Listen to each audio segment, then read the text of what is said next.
ये कहानी है रीता की, जो राजस्थान के एक छोटे से गांव में रहती थी। रीता की शादी को अभी सिर्फ 2 साल ही हुए थे, लेकिन उसके पति विजय की क्रूरता ने उसके जीवन को नर्क बना दिया था। रात का सन्नाटा। रीता अपने पति विजय के आने का इंतजार कर रही है। विजय नशे में धुत होकर घर लौटता है और टेबल पर बैठ जाता है। ये क्या परोसा है रीता? सब्जी में इतना नमक? सब्जी में नमक डाला है या नमक में सब्जी डाली है? विजय, मैंने तो वही बनाया जो तुझे पसंद है। नमक भी तो उतना ही डाला। झूठ बोल दिया। तुझे तो खाना बनाना ही नहीं आता, बेकार औरत। मैं अभी दूसरी सब्जी बना देती हूँ। दूसरी? तू हर बार यही बहाना बनाती है। आज तुझे सबक सिखाता हूँ।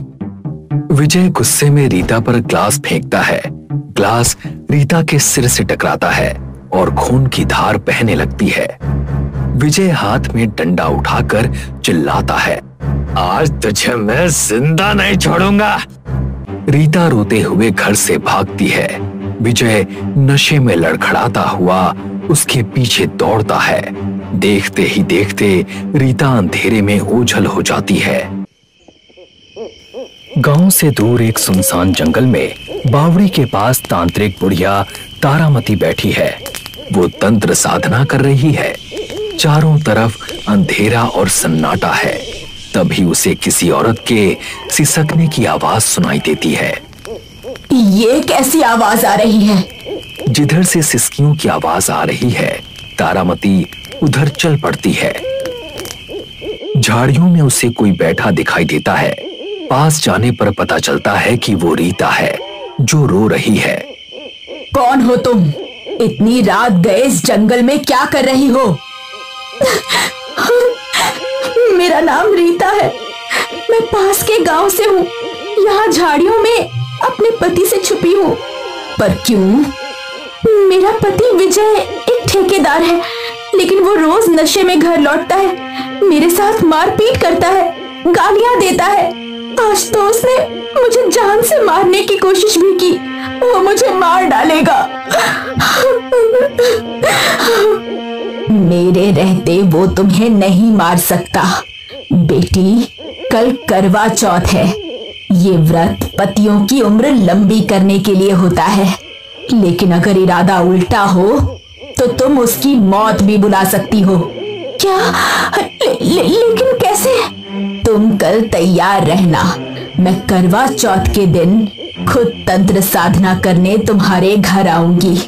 रीता वहां से अपने घर लौट जाती है।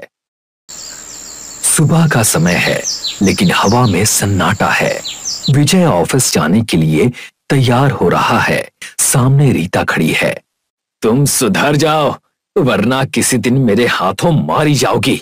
आज करवा चौथ है, रात में पूजा होगी। थोड़ा जल्दी घर लौट आना।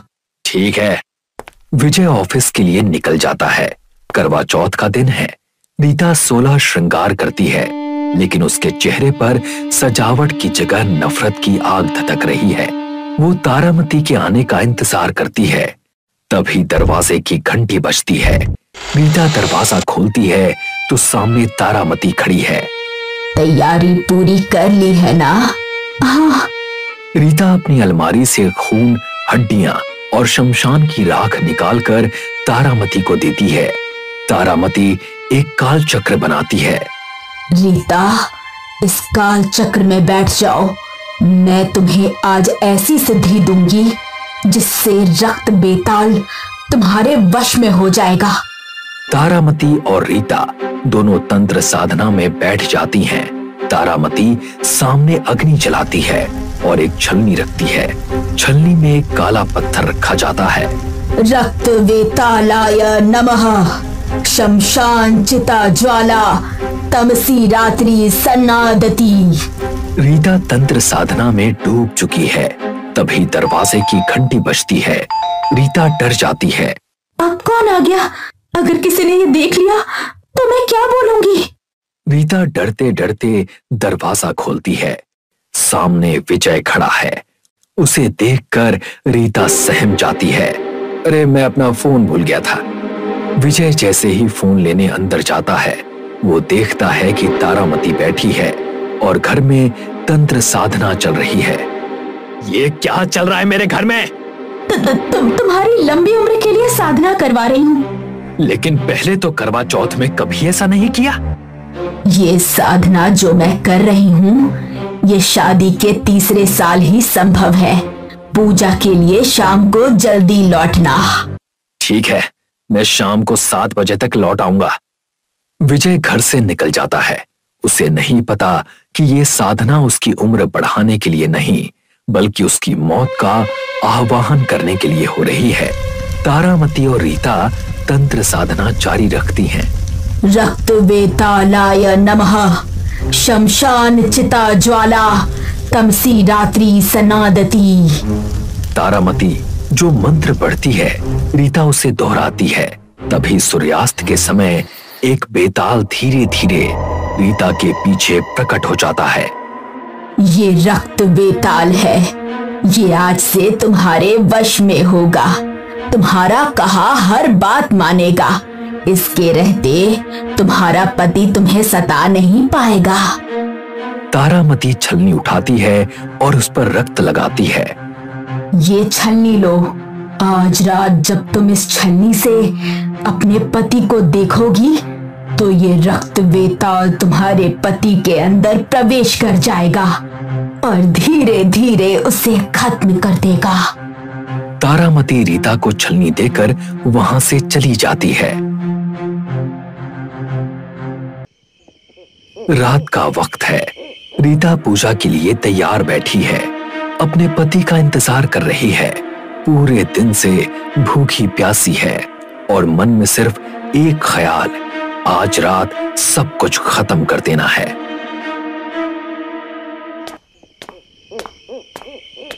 तभी विजय ऑफिस से लौट आता है। मैं लेट तो नहीं हुआ? नहीं, बस मैं तैयार ही बैठी हूँ। चलो पूजा के लिए। रीता चांद को देखकर छलनी से अपने पति का चेहरा देखती है।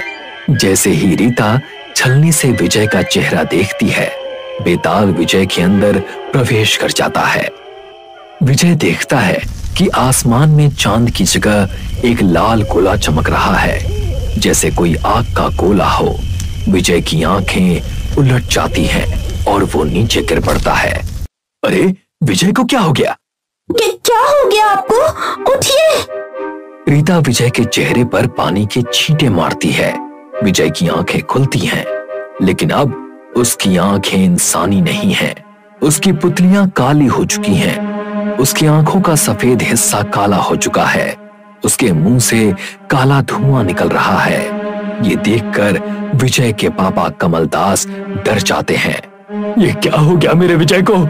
ये क्या हो गया मेरे विजय को? रीता जैसे ही विजय को छूती है, विजय ठीक हो जाता है। वो पहले जैसा ही दिखने लगता है। कुछ भी तो नहीं हुआ विजय को? अभी तो उसकी आंखें काली हो गई थी, उसके मुंह से काला धुआं निकल रहा था। विजय ठीक है, पहले आप अपने चश्मे का नंबर ठीक करवाइए। रात का समय है। रीता और विजय अपने कमरे में सोए हुए हैं। तभी अचानक विजय की आंखें खुलती हैं। रीता, मुझे अजीब सी घबराहट हो रही है। तूने मेरे साथ क्या किया? रीता कुछ नहीं बोलती, बस दरवाजे पर खड़ी मुस्कुराती है। विजय बिस्तर से उठता है, लेकिन उसके पैर उल्टे हैं, एड़ियां आगे हैं और पैर पीछे। वो रीता की तरफ बढ़ता है, लेकिन अचानक रुक जाता है। उसके सीने से खून की धार निकलने लगती है। ऐसा लग रहा है जैसे कोई अदृश्य शक्ति उसके शरीर को चीर रही हो। ये क्या हो रहा है मेरे साथ? विजय दीवारों पर रेंगते हुए घर से बाहर निकलता है। उसे दीवारों पर रेंगते देख कमलदास डर जाते हैं। विजय का चेहरा अब वापस डरावना हो चुका है। विजय, विजय, तुझे क्या हुआ?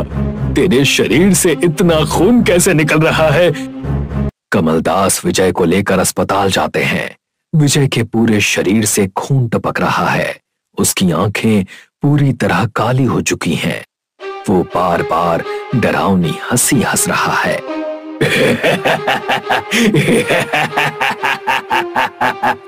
डॉक्टर साहब, मेरे बेटे को बचा लीजिए। ये सामान्य लक्षण नहीं है, मुझे किसी अज्ञात शक्ति का प्रभाव लगता है। अज्ञात शक्ति? इसका मतलब क्या है? मैं क्या करूं डॉक्टर साहब? ये मेडिकल समस्या नहीं बल्कि कुछ और है। किसी अनुभवी तांत्रिक को बुलाइए जल्दी। आप डॉक्टर हैं फिर भी इन अंधविश्वासों पर भरोसा करते हैं। आप ट्रीटमेंट कीजिए, मेरा बेटा ठीक हो जाएगा। कमलदास के कहने पर डॉक्टर विजय का बैंडेज तो करते हैं, लेकिन विजय के शरीर से खून निकलता ही रहता है। वो कभी चीखता है तो कभी डरावनी आवाज में हंसता है। मुझे खाना दो, अभी देता हूं बेटा। कमलदास विजय को खाने के लिए रोटी देते हैं। रोटी नहीं, शमशान घाट से कच्चा मांस लाओ। विजय की ये बात सुनकर कमलदास डर जाते हैं। विजय अपने बेड पर लेटा है और वहीं फर्श पर कमलदास लेटे हैं। अचानक लाइट टिमटिमाने लगती है। ये देखकर कमलदास डर जाते हैं। टिमटिमाती रोशनी में कमलदास देखते हैं कि विजय दीवार पर उल्टा रेंग रहा है। विजय दीवार पर रेंगते हुए अस्पताल से बाहर निकल जाता है। विजय, रुक जाओ, कहां जा रहे हो? विजय अपने पिता की आवाज सुनकर भी नहीं रुकता। कुछ ही समय में वो अंधेरे में ओझल हो जाता है। विजय बावड़ी के पास पहुंचता है। वो बावड़ी में कूदने वाला है। उसका चेहरा डरावना है।